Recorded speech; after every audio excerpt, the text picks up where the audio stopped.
Hello, welcome back to another episode of the Tackling Sport podcast. It's me, your host, Sean Hussey, joined alongside me by my brother Daniel. Daniel, how are you getting on? Not too bad. How's things? All good. And joining us for day three of the Cheltenham preview, we've done two of them already, and we've got the Trim tipster, the man from Trim and County Meath, contributor to the Irish Field. Brian, how are you getting on? How are you, lads? I'll just let everyone know, in case they're watching on YouTube, we're recording on Sunday night, so Brian is having a bottle of him already, just in case anyone thinks it's Monday morning we're recording this. But I'm sure he'll be cracking open a few in a couple of weeks' time for Cheltenham. We're going to get into it anyway straight away. Another heavy day of racing, day three at the festival, and with the feature being the Ryanair. Might start with the first race, Dan. The Marsh's Novices Chase, a Grade One.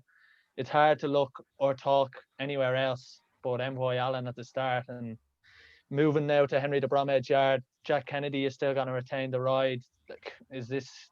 We've spoken in the last couple of episodes of how big a superstar he is. Is this just, is this a routine? It should be, and I think anyone who had any doubts going into the Ballymore, and there were probably more doubts last year than there are this year. That Jesus, they were answered. Like turning in, we all thought he was in trouble turning in the Ballymore, and between the turn and the last hurdle, he just put the race to bed to bed so impressively, like really, and that really stood out to me how amazing and how quickly the race was over. Like Easy Work had actually just got a bit of a lead on him, and I thought for momentarily, but yeah, he's been flawless over fences. He might not. Everyone's avoiding him, and the fact is that there aren't that many Irish horses against him here in the Marsh, and that's kind of down to, the Irish horses are seeing what's the point. They'd rather have a crack at the Arkle or the Brown Advisory, which kind of says it all, really. Like considering, you got Monkfish in there and Shishkin as well, but. Geez, yeah, it's hard to look against him now. The whole thing with Gordon, obviously, moving stables isn't ideal. But I know Ruby Walsh was on the road to Cheltenham, and he was saying, for horses to go to Melbourne Cup, they've to, I think, go to Newmarket to start with, quarantine there, and then they've to fly out to Australia, quarantine. There's a lot of quarantine going on. The horses, they're different kind of stables, and it doesn't seem to affect their performances. And I think that's probably the best example that while it isn't ideal, you wouldn't want to be back in an odds-on shot having had change stables so quickly and so suddenly. And horses, they kind of definitely would have sensed there's something going on, especially when in that yard. Like I heard it was obviously very emotional for a lot of people there, so it's obviously not ideal. However, I don't see it affecting too much, and I think Envoy Allen, out of all horses, he really just gets on with it, kind of thing. So I suppose like the English Challenge, like you could give a shout out to Chantry House. Maybe I know he ran very well in the Supreme, third in the Supreme, and then you've got obviously Sporting John could potentially run here. Sham Blue as well, although I think he's more suited to a flat track. So, but they're just not at the same level as Envoy Allen. So for me, he'd be obviously the winner. But if you do want one at a price, and it's actually a horse we talked about during our Arkle preview, and I actually think this horse might go here, and it's Blackbow. It's Blackbow at about 40-1 that you can get, no runner, no bet. Now, he's about 40, 45 on the exchange. So it's looking at the moment. So I know Willie Mullins said he's going to have a real think about the Marsh, and what you're getting here is a horse that is fancied straight away in bumpers, and he never quite produced it in bumpers or novice hurdles. He never really produced it over hurdles, more so than bumpers. But over fences, it's just been disappointing. And he was a short price when he fell in Christmas in Leopardstown, and I thought he improved a little bit more, and he got over his fences. This is a horse that has talent here, and he's 40-1, no runner, no bet. Willie Mullins, it'll probably be the only Willie Mullins horse if Franco de Port goes to the Arkle. So I think that's not too bad a price of 40-1 for if you're looking for a horse to follow Envoy Allen. As I said, he does have the talent because he's definitely, they've thought very highly of him with Willie Mullins stable. So for me, 40-1 on Blackbow is a horse I've already backed for this race, and I do think that on the day, if he goes here and declared, you might see a bit of late money, and he's definitely a horse that can get into the frame. But obviously, any horse is going to struggle to beat Envoy Allen. So Yeah, Envoy Allen, I should have said, is looking for. If he wins this, and he'll have won the Ballymore last year, he'll be looking to do the double. Only York Hill in 2017 has done it.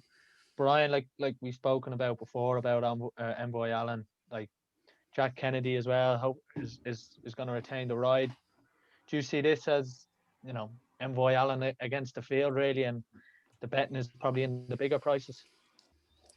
Yeah, 100%. I think it's just like you can't fault anything this guy has really done. Like he's just such a natural jumper. Like you watch all his races, even when he was a hurdler, like he doesn't make any mistakes. He very rarely even puts a foot wrong. He just has such natural ability. He just knows that he's as good as he is. You know what I mean? He kind of has that sort of persona about him. Like, and I mean, he obviously he hails from the Colombo Academy, like, and we've seen some brilliant jumpers come out of there. And I just think that he should win this. Like, I mean, he's a fantastic jumper. Look, I know people have said that his Punchestown performance mightn't have been as impressive as he has shown before, but I mean, he was given £12 to the rest of the field. It was more so of a prep run to get ready for this, that he had something under his belt. Still won it by 3.5 lengths. Did it quite easily. He only really had to come off the bridle for 2 or 3 strides. I wouldn't be too phased by it. I wouldn't be too worried. I mean, he was brilliant in last season's Ballymore, as Dan said. The way that he just turned in up the straight and the way he flew up the hill, it was just amazing. And I mean, he's a brilliant horse. Like, I mean, he was bought with one sole purpose, and that was to win the Gold Cup. And like, this is just another step on the road in that direction. So look, I can't see anything else winning here. Look, as we said, we don't know if he'll cope with the change. We don't know how well he's going to cope with the change in yard. He just goes down to Henry de Bromheads and over to Cheltenham literally in a week's time. But like, compared to what other horses have gone through in the past, like the Melbourne Cup is a perfect example. I don't think it's going to phase him too much. Jack is going to ride him, knows how to do it. So I don't think anything really stands up to him here. Like, you're looking for, if the ground comes up good, Chantry House might be the way to go. I mean, he is a good each way bet. Was third in last season Supreme. You'd give him you would give him a squeak. The one horse I would have a few pound each way on here in this. And he is entered in the Arkle as well, but I think he's probably is going to run in this race as Fussell Raffles, and he's won twice at Cheltenham this season already. Now he was pulled up in November there behind Eldorado Allen, you know, and they really didn't come out with anything after the race to say that, you know, did anything really go bad in him. They just, all that I found on it was that the trainer's rep said the gelding was unsuited by the going, which is officially described as good to soft on this occasion, but was changed to soft after the race and therefore would prefer a sounder surface. Then he went back to Cheltenham over 2.5 mile on soft and won by 3.5 lengths. So I don't know what ground he wants, because he's won on good and he's won on soft. So to me, I think he isn't going to be too phased by it. I think they were just kind of looking for a bit of an excuse there to kind of get out of the way. Wouldn't have any worries in that. Mightn't have ran his best race in the Champion Hurdle last season. Wouldn't be too worried about it. He shows to be a good jumper. The step up and trip did him no problems, and I'd probably have a few pound each way on him at 16 to 1, but it's all one way traffic here for me anyway. Envoy Allen should just get the job done here. Yeah, one thing just on Fussell Raffles and the talent he has, he was sent off 2 to 1 in the Christmas Hurdle at Kempton in 2019 against Epatante, who went off 2 to 1. As far as my memory is, thereabouts. So goes to show. And just the last thing on Black Boy, sorry, I forgot to mention, as I said, he's unexposed over that 2.5 miles. So you might get a little bit of improvement there. But yeah, Envoy Allen is pretty rock solid, to be honest with you, for all you favourite backers. You'd expect to be in many people's accumulators. Yeah, and he's in mine. So he's in mine as well. But there you go. So you know who to blame. We're going to have a quick word on the Pertemps, the Handicap Hurdle. This is actually quite an interesting race, I suppose, with the qualification. Dan, you might just run us through it and maybe give a couple of horses to look out for. Yeah, it's basically, for those that aren't aware, it's actually one of my favorite handicap hurdles, just because I managed to get to the winner more than anything else. But it's basically, there's a lot of qualifying races, and you have to finish in the top 6 of them throughout the year. So there's some in Leopardstown. I've forgotten some of the English tracks they're on, but they're on a fair few. And yeah, there's actually one in Cheltenham, actually, isn't there? And essentially, yeah, top 6, all you do is finish in the top 6 and you qualify. So you don't want to upset your handicap mark too much. So what's been happening in recent years, horses, you're looking for that horse that's staying on and finishes 5th or 6th. Cider Burley under Davy Russell and Leopardstown was a great example. He was still 50 to 1 after that to win the Pertemps, and then he went on to win it.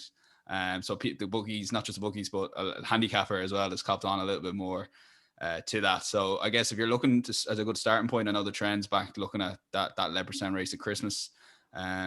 So you know, there's a couple of horses there you could potentially look at.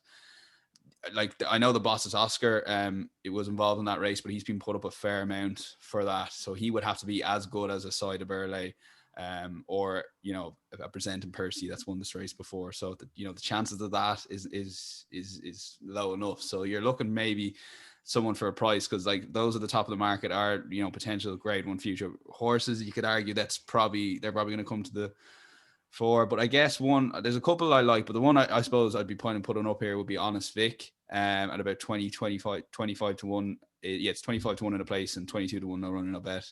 I'm sure you'll be going here anyway because he's qualified for the Pertemps. So I do think he's interesting. I know he actually ran in the race with that Time Hill in Paisley Park. I think it was over Christmas. So he wasn't quite up to that standard, but I do think it is. He's had a long break here to this race. And I think he actually ran, he ran Kempton as a warm up in like a flat race. I think he finished like last or something, but they've all been prepping for this race. So about 22, 25 to 1 was the one I was kind of looking at.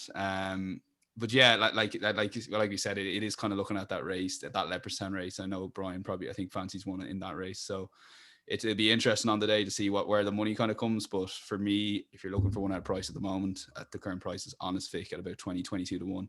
He'll run his race. And I think he's probably been a bit too honesty campaign for this race. Like he wasn't, sneaking into 6. But if the handicapper's done his job and he's looked at those 5th or 6th horses, then maybe it could break the trends this year.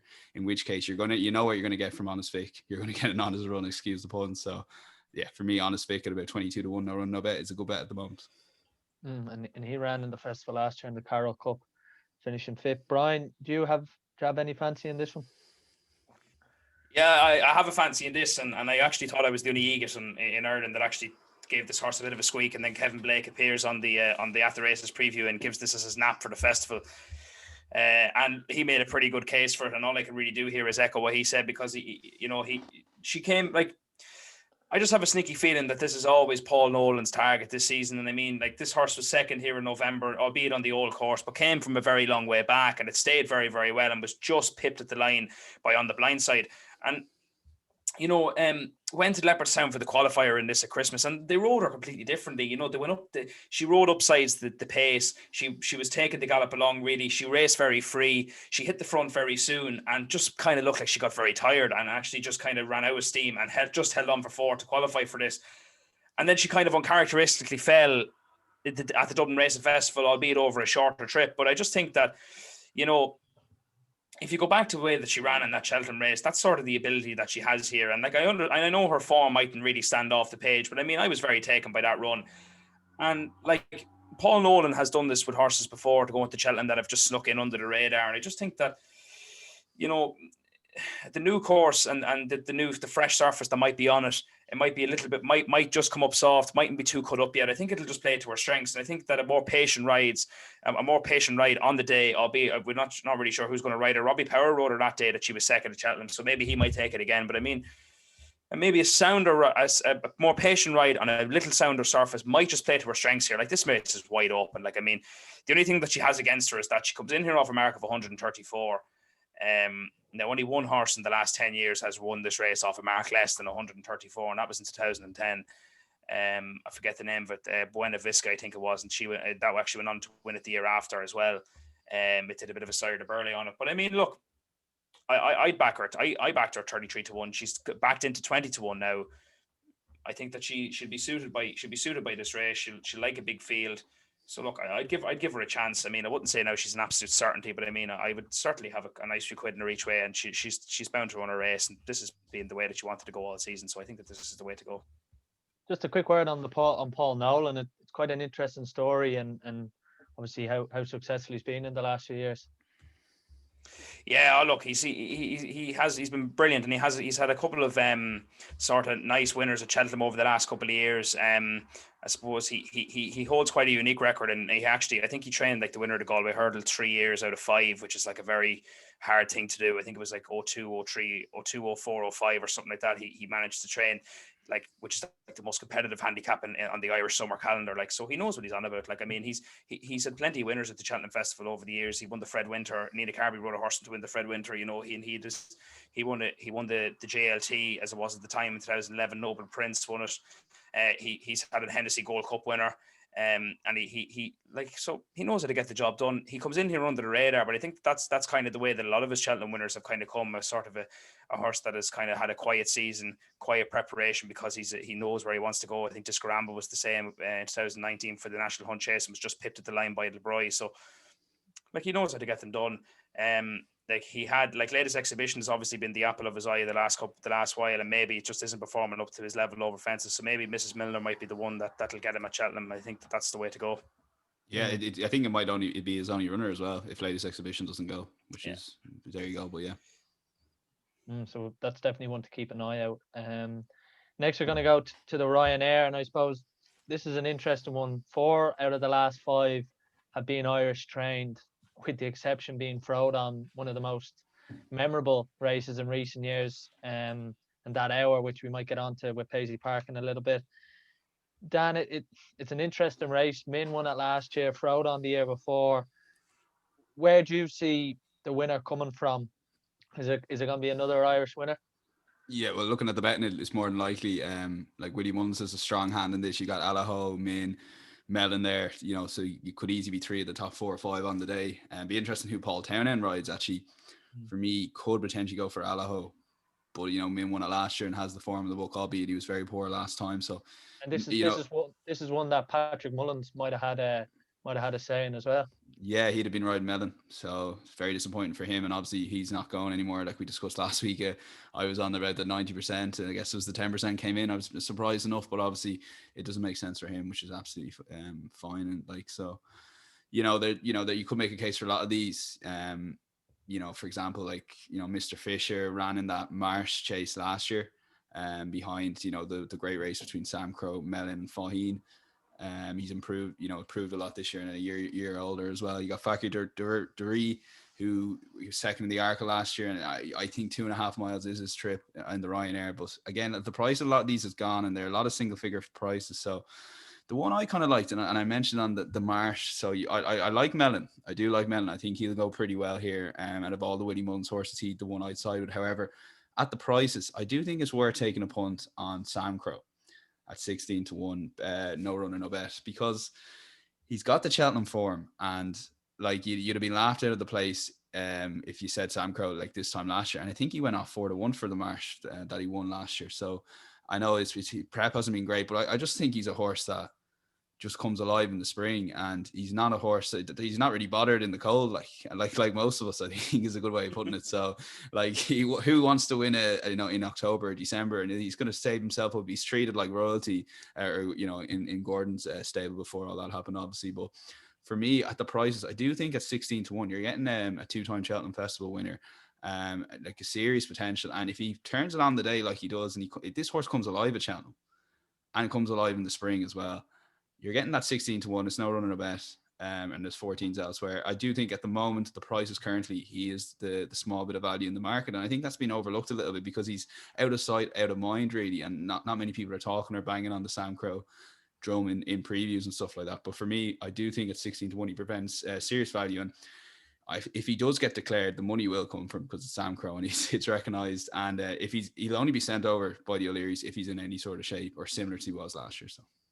This is obviously a race that means a lot to Michael O'Leary. He sponsors it. He won it with Balco, the Flow in 2018, and with him kind of bringing this racing empire of his to a halt over the next couple of years or so.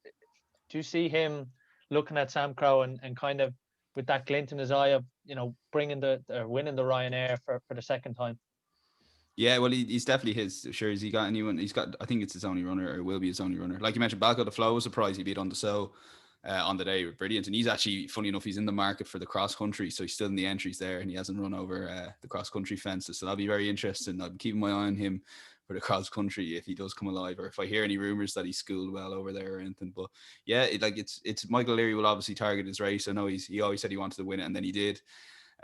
He's kind of getting out of the game now, so I don't think for him it's just trying to get as much, make a quick book out of whatever horses he has left before he leaves the game. What is it now? Is it 2 years left or whatever? That's what I have in my head. I think it's a slowly wind down operation. Something like that, yeah. Yeah, exactly. He doesn't have too many chances in the main races. I know Abacadabras is in the Champion Hurdle, but he doesn't have any short price, really short price, like grade 1 horse. I know he's targeting a few of the handicaps. So, but yeah, Sam Crowe 16-1 for me. It represents a little bit of value, considering I know Mellon's he's been seen a lot more and has actually been running as good as ever this year. However, he's like half the price. And I do think you're getting a small bit of value in Sam Crowe, considering that form last year in Cheltenham form. And Cheltenham form, as we've talked about, is so important. I don't think you can overrate Cheltenham form. Well, I hope so, because that's what I'm going with here. But yeah, Sam Crowe 16-1. I think he represents a good bet, and because I think the price has gone on a lot of these horses at the top of the market. So, Brian, 9 of the last 10 winners return no bigger than 8-1. Do you think it's going to be 10 out of the next 11? Yeah, I mean, it's very hard to know. Like this is this is a wide open race. It really is. Like, you could make a case here for a lot of these. It's like Allaho, to me, like, in many ways, that RSA form last year, I just don't think is very strong. I think that Menelindo has not performed up to the levels that was expected of him this season. When I went up against the big boys, like and it's hard to know what sort of ambitions lies there with him. We're going forward. Champ hasn't been seen all season. Raced over 2 miles at Newbury a few weeks ago in a prep run for the Gold Cup. I don't know if I fancy him really in the Gold Cup, to be honest, based on that, on those sort of areas. But I mean, we can come back to that. That's another day's conversation. But I mean, the thing about Allaho is that he's by No Risk at All, who's the same sire as Pertemps. So it's hard. It's like, I mean, and he was always regarded as a stayer going up. Like, he raced in the Albert Bartlett. That was always where he was targeted. And I think that the Ryanair chase is a very unique race, in the sense that some years it could be won as a speed test, and the following year it could be won as a stamina test. And the year that Frodon won it, he dictated the pace from the front and stayed up the hill, and nothing really kind of came from behind, in a sense that it was won in sort of the middle of the race. Whereas last year, Min won the race more so up the back straight, when he was outpacing Frodon going up to those fences, really attacking at them like that 2 mile chaser sort of blood that he has in him, and he stayed up the hill, and it was a very, very good victory. It was very gutsy, and I mean, I would take him again. Allaho showed that speed against Ellie May at Thurles the last day, albeit it might have been the strongest grade too. Ellie May was very good at Naas the next day after it, and when Ellie May kind of came up sides Allaho, he really kind of showed a bit of toe going away from her, and kind of really kicked on, which kind of showed that sort of no risk at all, sort of turn of foot that we see in Pertemps. So it's hard to know what sort of Allaho we're going to get here. I mean, he was a very strong fancy for the RSA last year, didn't stay up the hill. The 2 mile 5 should be more in his favour. But it's like, I mean, it's very hard to know. Like, Mellon comes alive at this meeting. He loves Cheltenham. He's never won at it, but he's raced very, very well at it over the last couple of years, and it's only a matter of time. Min was the same last year, had a terrible case of secondinitis, and then came up to this meeting and won in this race. And I think Mellon could easily do that. I mean, he was brilliant in the Irish in the Savills chase at Christmas. Nearly got up at the line until Aplutar flew home like a train. And I think that race kind of caught up with him in the Irish Gold Cup. It was a very, very tough race. It ran at a very good gallop, and he just didn't really stay the 3 miles in the Irish Gold Cup. Didn't really look himself. And I think coming back to the 2 mile 5 will kind of suit him.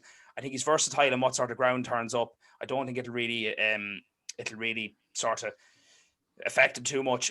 Paul Townend is going to be the key to this race. He has 3 tipped. He has 3 horses here. Whichever one he picks is going to be the favourite, more than likely. And then it's going to be the thing after that. At the moment, I'd probably back Mellon, but Min and Allaho hold just as equal chances in my books. I think that it's a very, very tough race. It's probably a race I'll stay away from to watch, because it could be a brilliant watching spectacle. You got some very, very good jumpers in here. None other than Imperial Aura, who was a brilliant winner of the Close Brothers Novices chase here last year at the festival, albeit mightn't have had the best prep runs this season. I know he fell the last day at Kempton behind Master Tommy Tucker, but I mean, he was good at Ascot. He was good at Carlisle. Hard to know what sort of depth he has, but he has course form. Won at the festival, can easily run his race. If I was to back anything in this, I'd probably back Dazzle Drasher at 14-1.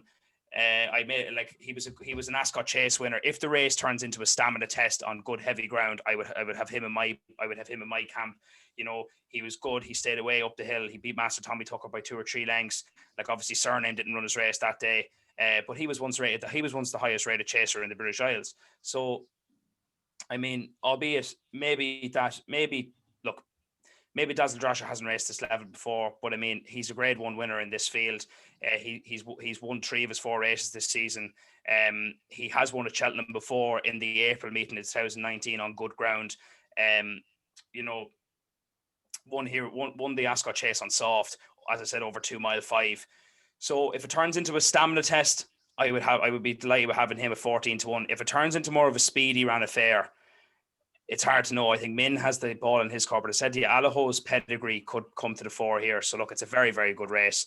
I'd back Dazzle Drasher at 14-1, but I think it's actually a shootout between the 3 Willie Mullins horses at the top of the thing. It's a bit like the Ballymore and the Arkle. It's just which one do you want to pick, because it could turn into a match here between these. Yeah, it is. That decision that Paul Townend is going to make, it will, I'm sure, influence a lot of people and on their decision. So that's the Ryanair chase. Ireland looking to win 5 out of the last 6 if they win it this year. Irish trained horses. Going to move on to the Paddy Power Stayers Hurdle, and someone who heads the market again this year, despite finishing 7 last year, is Paisley Park. Dan, you might maybe walk through or talk us through your memories of that hour where Frodon and Paisley Park won. It was kind of a special hour. Yeah, it was brilliant. I'm trying to remember off the top of my head who I backed for the Frodon race. It would have been Willie Mullins. Actually, it was Footpad, believe it or not. Remember him? But we were actually right. We were exactly. Yeah. Who thought he was a 2.5 miler? But anyway, he was. I think Ruby Walsh rode him, so I think he was favourite. But anyway, Frodon, he was unbelievable. And Bryony, geez, I haven't seen scenes like that for a while. And then when Paisley Park won it, he was a favourite, and everyone knew like he hits this flat spot in the middle, but particularly that season anyway. And I still watched him going, he's got no chance here, because he's hit his flat spot, but he's miles behind. And he went from like 10th or 11th in the race to leading at the last, and then he flattened the last hurdle, and then he had to stay up the hill. But like I loved him, and I thought he was an absolute banker going into last year's festival. And for whatever reason, he didn't perform. And Lisnagar Oscar won, I think, again off the top of my head, at 50-1. So. Like, and Time Hill is coming from the Albert Bartlett form with Monkfish Lace Exhibition. That's that sort of form, and that's worked out pretty well, obviously. So it's between those two at the top of the market at the moment. They've ran against each other. They're 1-1. Basically, I know Paisley Park picked Time Hill last time out. It'll be interesting to see between the two who comes out on top there. But for me, like last year's Stayers Hurdle was ran 2 seconds slower than the Pertemps Hurdle that Side of Burley won and the Storyteller finished second in. And they're off the exact same course and distance. Now for me, I personally think the Storyteller could possibly overturn that form with Side of Burley. Now, you do get laughed at a lot because I think he was given 3 or 4 pounds to Side of Burley in the race and lost by a length or two. So how is he going to overturn the form? Well, firstly, I was really impressed with his Christmas run, because that was a slowly run affair. The Flooring Porter was kind of given all the racing. And basically he kicked on and he won it, and Side of Burley tried to kick on, but Storyteller stayed on late. There is an argument to be made that he is as good a horse this year as he's ever been. I think aside from a pulled up effort in Galway, he's been 1 or 2 in every single race, and he's one of these unique horses that has run over both hurdles and fences consistently and has always ran his race. And now I was interested, Davey Russell made a few comments about the Storyteller, saying in that Pertemps he did absolutely nothing, and the Storyteller drove him into the race. Basically, he loved that course, and there's 2 flights of hurdles in the last 6 or 7 furlongs, so it's not a case that you have to be super sharp with your hurdles. So he tanked through the race, and Davey could not believe that some other horse was going better than him inside of early, and I couldn't believe it either, because I had a serious amount of money to win if the Storyteller won at the time. So I'm coming from this from a biased angle, but it's a horse I've really loved for a while, and he's been targeted at the Stayers Hurdle before he goes ahead to the Grand National. And I do think that while I know he was 20s for a while and his price might have gone slightly, I do think at the moment he's 12-1 no runner no bet with Paddy Power, and there's 4 places. I do think his price between him and Side of Birdie, I think they should be pretty similar, because I do think the Storyteller beat him at Christmas, and I was very impressed with his Irish Gold Cup run last time out, where he finished second ahead of horses like Mellon, behind Kenboy. So I think that was as good a run as the Storyteller's ever done, and I think he's primed for this race on the same course that he finished second to last year. And it won't be Davey riding him this year. I don't know who it will be, but they'll be basically tracking Side of Early. I know the other 2 English horses, but I do think because the times get crabbed a lot by National Hunt people, but I do think that times the fact it was 2 seconds quicker than the Stayers Hurdle that Lisnagar Oscar won. I do think that the Storyteller is a cracking each way bet there at 12-1 with 4 places. I do think he will travel into that race, and he'll be traveling as good as any horse will going to the last. Now, Side of Burley keeps that form from last year, off level weights, fair enough, but I do think the Storyteller is a particularly good horse. And the Side of Burley thing, like he's ran over, he was a campaign to peak at Cheltenham in handicaps the last 2 years. This year he was campaign a little bit differently. He won a race over 2.5 miles. I think it's just been a little bit different this year. It hasn't quite been the nicey campaign, and then we'll peak in Cheltenham. It's kind of, he's had a couple of, I wouldn't say hard races, but it's been different for him. The Storyteller, he's a different horse. He just does what he wants, fences, hurdles. His last race was, as I said, the Irish Gold Cup over fences. He'll be back over hurdles here, and I do think he'd be one of my strongest fancies at that. Sorry, I thought I misread the price there in the 7. So yeah, at that 12-1 price, 4 place, I still think that's a cracking each way bet at the moment, because I do think people will start looking into that form, and the fact he finished second behind Kenboy in the Irish Gold Cup, who I thought put up a pretty good performance. And I know that's fences. I do think he's a cracking bet. And one horse just to keep an eye on is Vindication. He carried top weight in the Ultimate last year, finished, from memory, I think he finished third or fourth.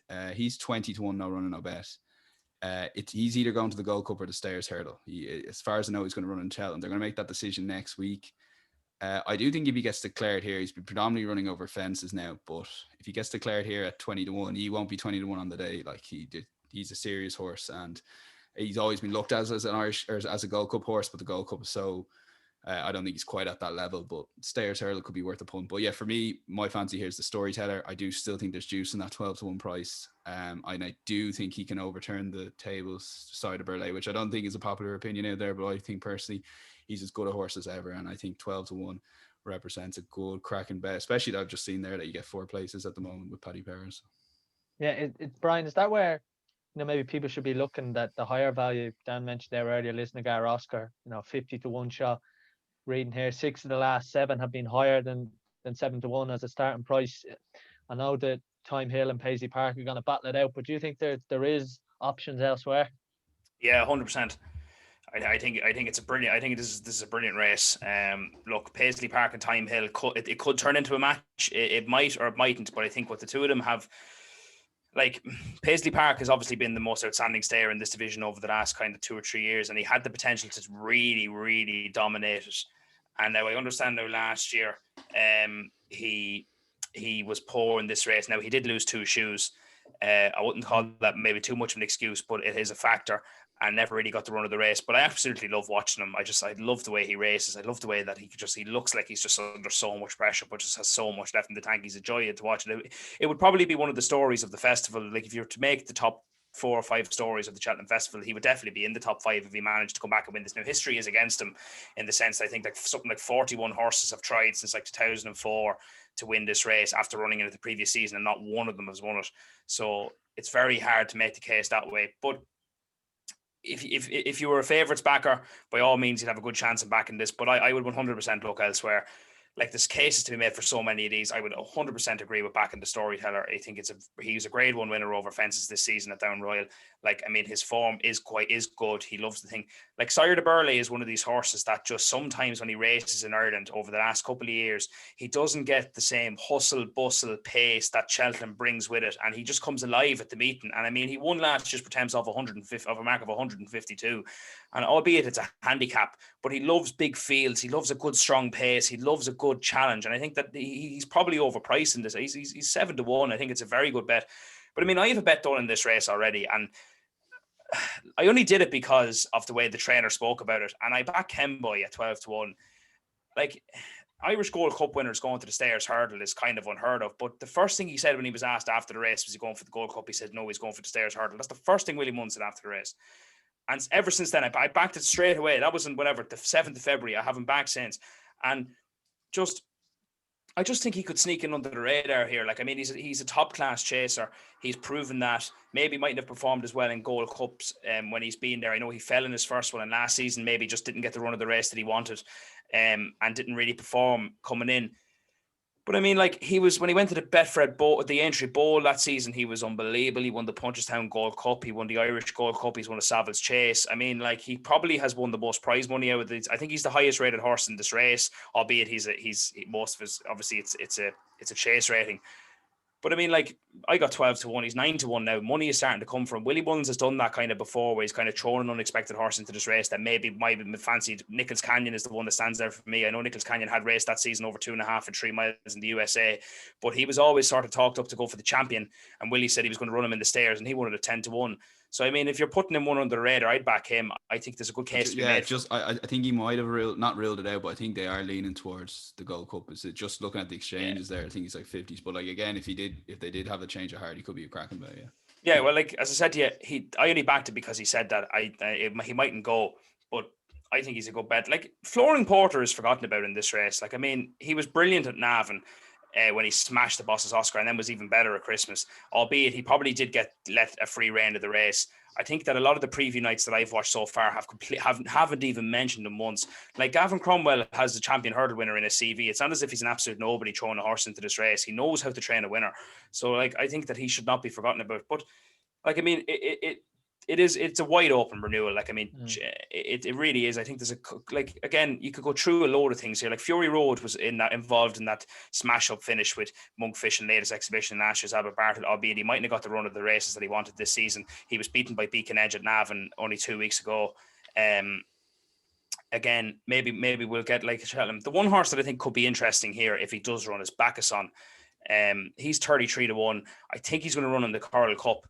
If he does go to Cheltenham, he mightn't go now, but I think he's looked very, very good. He won the Clonmel Oil Chase earlier on in the season. He beat Silas Emery in that, who has gone on to kind of, I don't think it depends on where he kind of goes. He mightn't run at Cheltenham at all, but I mean he kind of has shown he's won over 2.5 miles. He's won over 2 miles. He's won over 2 mile 3.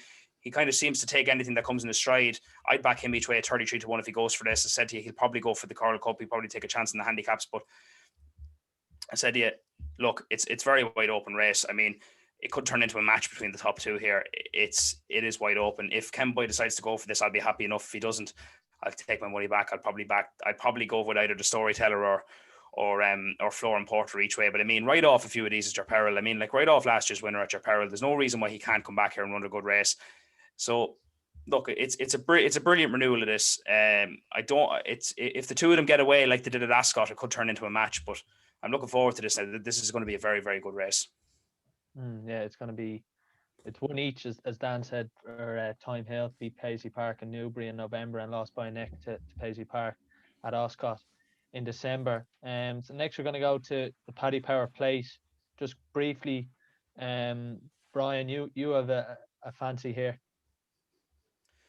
Yeah, I think this is a sort of race that is kind of it's run over the same distance as the Ryanair Chase. It's kind of you could sometimes see horses that might have been targeted for bigger targets falling back into this. One of them is Chatham Street Lad. I mean, he was a 15th length winner of the Caspian Caviar Gold Cup over course and distance here last December. Mick Winters has never had a Cheltenham Festival runner, but he's talked up this lad so much, and he just seems to have a bit of an awe in this horse. I think that he ran in the Dan Moore Memorial at Fairyhouse then in January.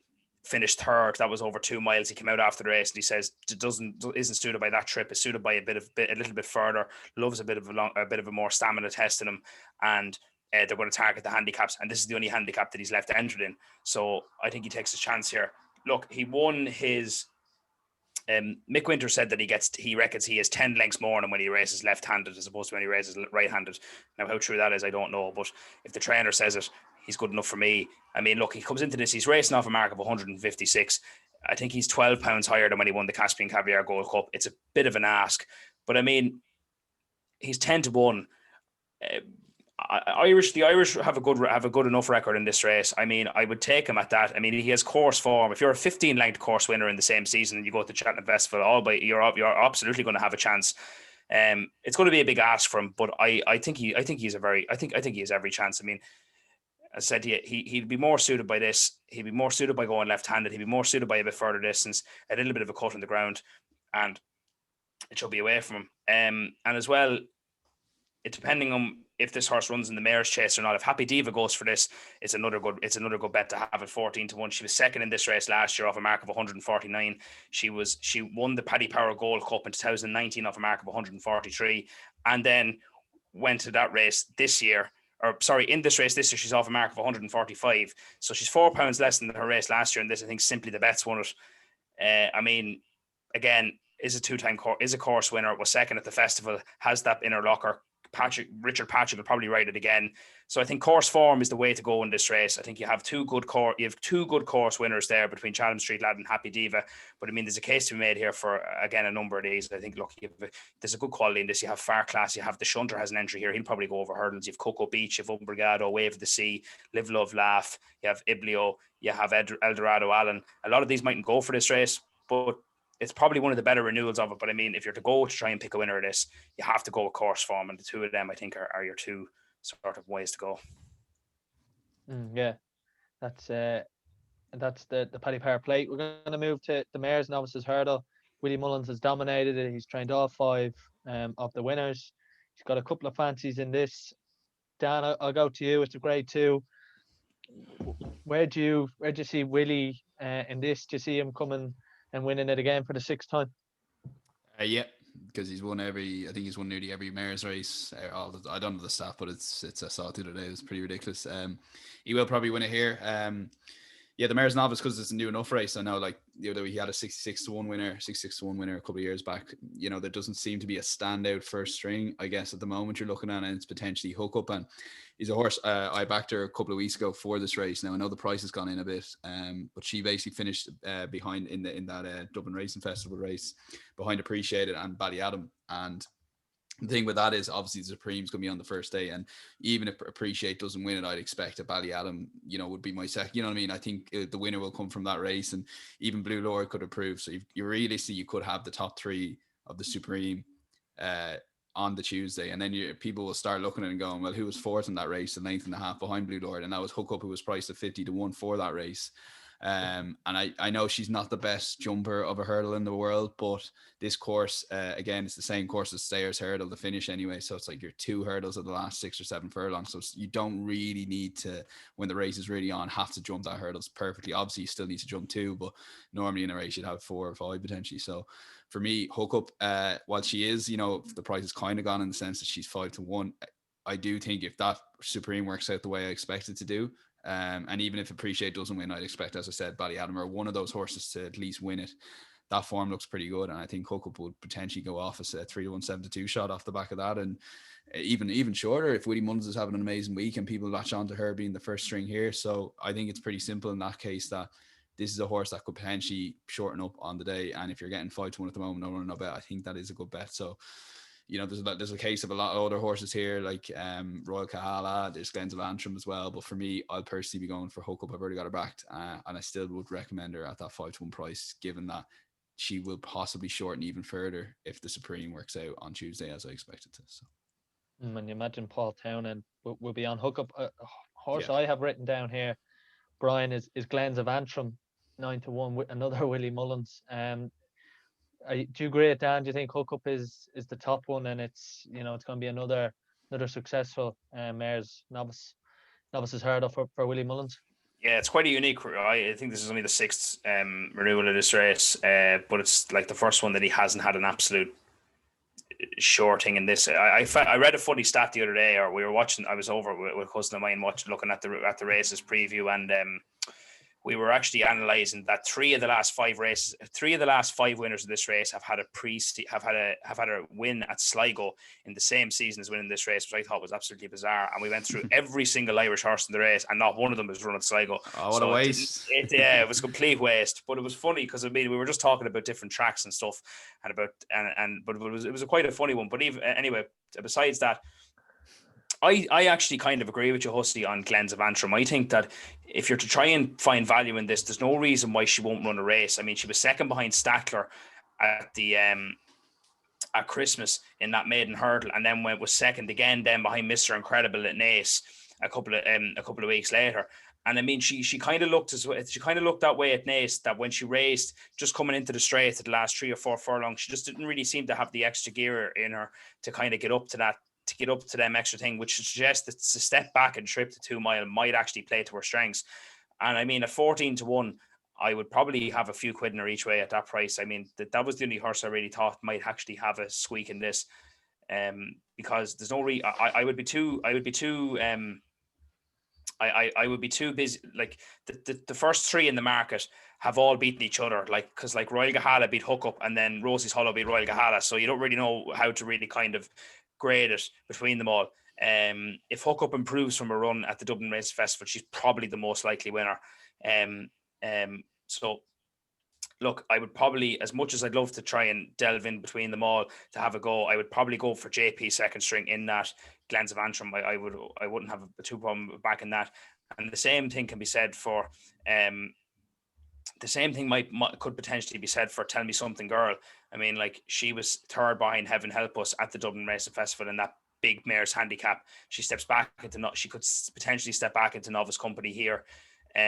in this race. So look, I know she has an entry in the Coral Cup as well, so it depends on where she decides to go. But other than that, now I wouldn't be too keen on having too many in this. But I would have no issue in backing Glens of Antrim 14-1 each way. It'd probably be one of the only ones in this that would stand out to me. Mark Walsh will probably be on board, and it's probably similar with that, where you're looking as someone like Mark Walsh would be looking at the booking of rides that Paul Townend will have, just saying, could I have one of them and to try and just get a festival winner. And Aidan Coleman will be on Paisley Park. I'm sure he's something similar to that. So I always find it fascinating when you're looking at a jockey. And I've heard Davy Russell speak in the past about just getting on the board at Cheltenham is huge. And once you get one, you can kind of build a bit of confidence from there. But there's sorry, Sean, to cut across you. There's something in that completely. Like I don't know if Nicholas Canyon would have won that. As a Stayers Hurdle, was World Hurdle, or probably Stayers Hurdle at the time.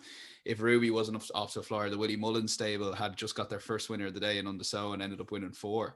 I don't know if the second or third or the fourth horses would run as well with Ruby riding as confidently. I think that Let's Dance final ride, he was just taking the piss. He just held her for ages, and there's a lot in that. If your horses are getting off to a great start, and the market's kind of react to that as well, Sean. So like, it's that's the excitement of it. Like if Willie Mullins wins the first, all bets are off really. Like, do you know what I mean? For example, and if the longer jockeys go without a win, like I wouldn't want a jockey on my horse on a late Friday, if he hasn't had a winner all week. And even though I might have already got that horse back, he'd be worried. So yeah, I find when someone like Nico de Boinbell as well, if he gets up and he gets close and he wins a couple, and then his confidence builds, and all of a sudden you're looking at every Nicky Henderson horse differently in the handicaps or something. You'll just find a Nicky Henderson horse. Yeah, there's definitely something to watch out for as the week moves on. And just to the final race, the Kim Muir Challenge Cup.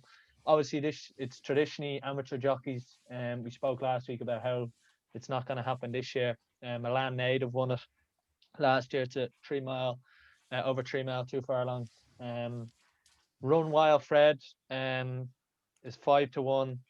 The favourite at the moment. He's running at Nace on Sunday. Brian, looking at this just to see where there's any sort of real value, or there's any horse that you've been keeping your eye on.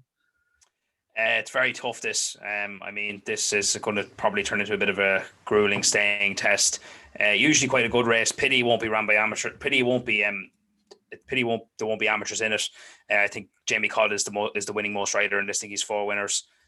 So like if you're looking at the likes of him or Derek O'Connor, always has a good record in this that you could have really pinpointed you to do it. So obviously they won't be here, but in saying that, you'll be able, like Derek O'Connor rides predominantly a lot of them for JP McManus, and they've a good record in this, and I think he is 2 of the first 3 in the market. And I mean, I wouldn't put anybody off back in time to get up, or Jerry's back. Although I know Jerry's back mightn't have had its finest day now at the week at Ascot the last day, but I mean, he was 3rd behind Dazzle Drasher at Ascot, who then went on to win that Grade 1, who was spoke about for the Ryanair chase.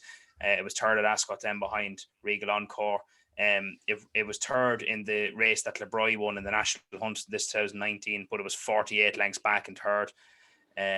So that form mightn't be great, but it has ability, and it has proven to have that ability. It's won quite a number of races, and I mean, there's no reason in why you couldn't have a few quid in them each way at 10-1.